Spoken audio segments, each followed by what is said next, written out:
Okay, so here's more information on the new moon that's coming up on May 19th here.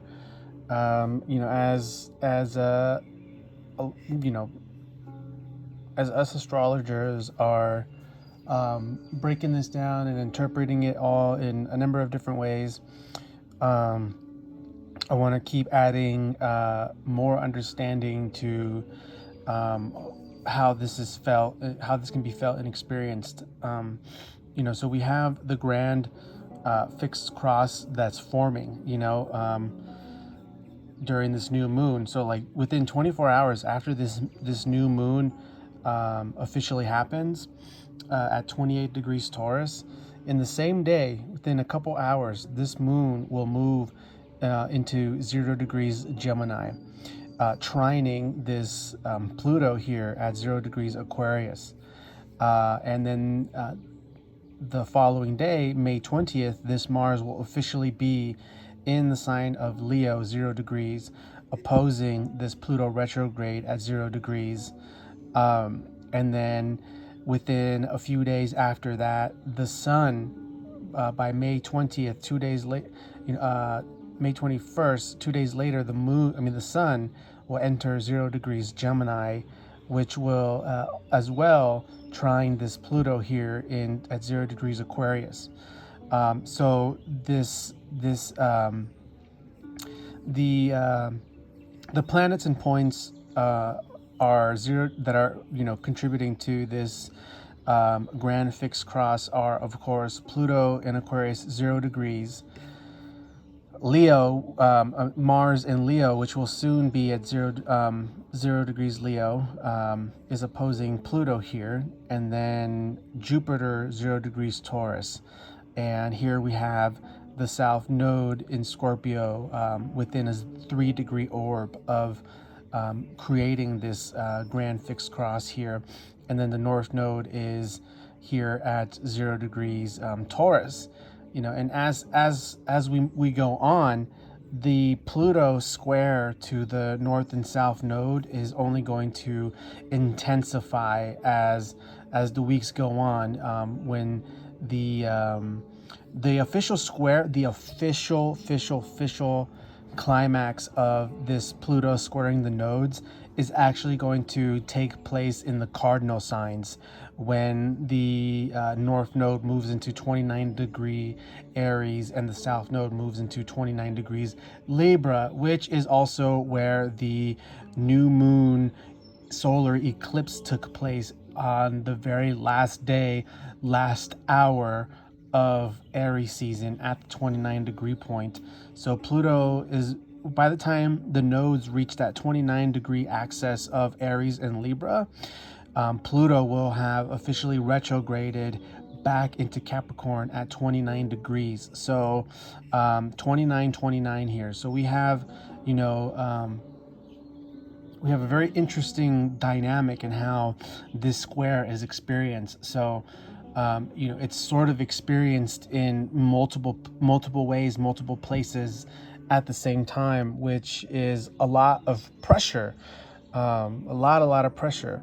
So, going back to the new moon that will take place on May 19th, and then even within the 24-hour window post the official hour of the new moon, Mars will move into 0 degrees Leo the following day, officializing this grand fixed cross here. So the fixed signs are the most stubborn signs in the zodiac, right? That's what they're known for. They're fixed, they're fixated. They're known for being very committed, reliable. They will, they will start something and finish it till the end, and they have a really hard time changing course or changing direction, or giving up, even if the goal, project, relationship, or belief or opinion, even if it's obvious that it's dying and it's causing a lot of upheaval in a fixed sign life, then even then fixed signs have a hard time moving on. They will sort of they will sort of sink with the sinking ship, because they're just that stubborn and fixated. Which is why we have the mutable energy in the zodiac. Without the mutable energy within the zodiac, we wouldn't have the ability to adapt, to be open and surrender more to the flow, because the one and only thing that's constant within the whole universe is change. And change is held within the mechanism of change is held within the four mutable signs. Gemini, Virgo, Sagittarius, Pisces, the four mutable signs, they hold the vibration of wisdom, perspective, attitude, adaptability, and also magic. Whereas the four fixed signs, they are like the four pillars of gravity. They hold and anchor down the gravity to allow for the physical manifestation of this holographic experience, And the cardinal signs are, the power, the character, the I ams, I am, you are, the enterprise builders, the system builders. And so we need every single energy expression, fixed, cardinal, mutable. This is perfect. So going back to this grand fixed cross, so what we have are elements in every single fixed sign that are going to be squaring each other very intensely, and basically this is bringing every different element of the fixed signs meeting at crossroads, where so it's like bringing Taurus, Leo, Scorpio, and Aquarius to a meeting to discuss something, and each of the four signs are so bullheaded, fixated, stubborn, and obsessed with their own will, with their own interpretation, with their own beliefs, with their own structures, and it's a clash. It's a battle of the will. Anytime we have a transit of Mars opposing Pluto, which happens once every 2 years, it is a battle of the wills. It is the ego, Mars representing the masculine energy of the ego, the drive, the passion, the I want to do this, I'm gonna do this. And when it's in Leo, that fiery Mars energy is exalted even more, with that Leo flair of drama, stubbornness. Leo is ruled by the sun, and the vibration of Leo literally has a hard time hearing input from everyone else, because they are the sun. They don't need to hear anything or take anything from anybody. Everybody needs something from the sun, from the source. So Leo's very, very stubborn and arrogant and egotistical, but very, regal, royal. There's positives and negatives to each sign. So this isn't me bashing, but here we have this Mars in Leo that's going to be opposed by this Pluto in Aquarius, and Pluto is the strongest energy of this whole dynamic here. So Pluto has the most power in what's happening, and what's happening is a death and a rebirth and a transformation of the wills of the four fixed signs, of the vibrations of the four fixed signs. And so,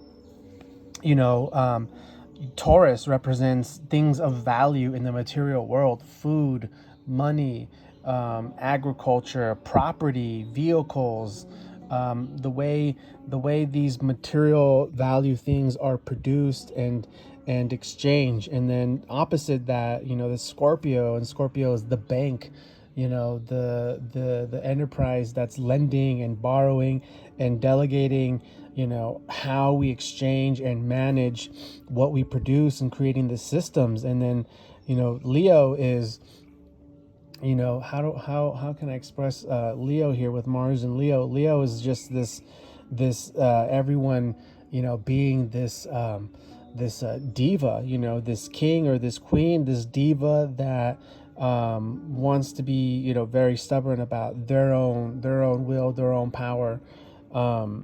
And Aquarius is the the anchoring point that ultimately is what's going to be the most powerful in helping all of these pillars shift into a new vibration. So building up to it, this is intense, because how this can play out in your own life, is building up to a moment where there's chaos happening, and something devastating can happen, like the doomsday, right?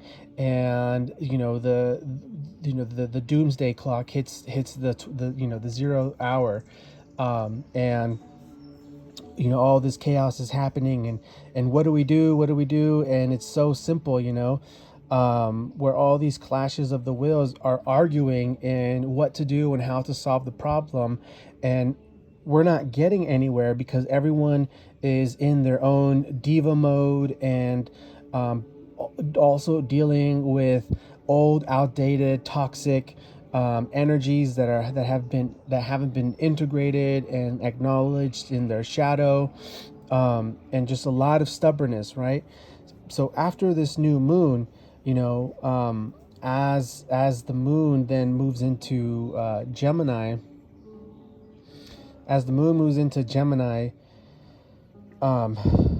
let's see, as the moon moves into Gemini, just hours after the official moment of the new moon, it's going to trine this Pluto in Aquarius. So what this part is like having the child,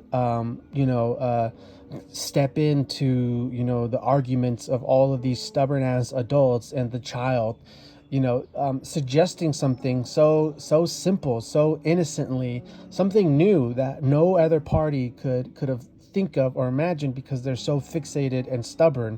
And the input of the child, because Gemini represents the cosmic child, the cosmic mind, so the new moon moving into Gemini, trining this Pluto, it's going to really help, because it's going to be that suggested input on a subconscious emotional state that will allow us to move open. It's basically like the pressure release valve of this grand fixed cross, because this grand fixed cross is like being in a pressure cooker. And if you've ever used a pressure cooker before, you do need a pressure release valve, or else the fucking thing's gonna combust and explode, and possibly destroy your kitchen and burn down your whole house. So this moon in Gemini trining Pluto, and then just another day or two later, the sun going into Gemini at 0 degrees, while the moon's still in Gemini, trining here. This is really going to allow us to have that moment of bitching and debating and arguing and drawing the lines in the sand and being stubborn about something, because everybody needs their 15-minute of being a royal petty ass bitch and arguing over something. And really what's happening is a projection of the ego from all sides that are just hashing out the tiny bits of residue of the pain and the shadow and the toxicity of their unconscious behaviors and conditioning, just all needing to come out into this pressure cooker, so it could just be released through this release valve. And then after the new moon, and we start to move into the Gemini energies, this is allowing us to realize and laugh that this was just silly to be arguing in the first place. And why make a fuss when there's literally a whole world and over 7 billion people, 700 billion, I don't even know the fucking number, and there's just no way in hell that anybody or anything could have the answer, or it's yeah, you get what I'm putting down here. Anyways, did my best to add more insight to this dynamic here, and of course I'll be continuing with more videos, more posts. Thank you all so much for your support. and for giving me shout outs and sharing the love. I really appreciate you guys.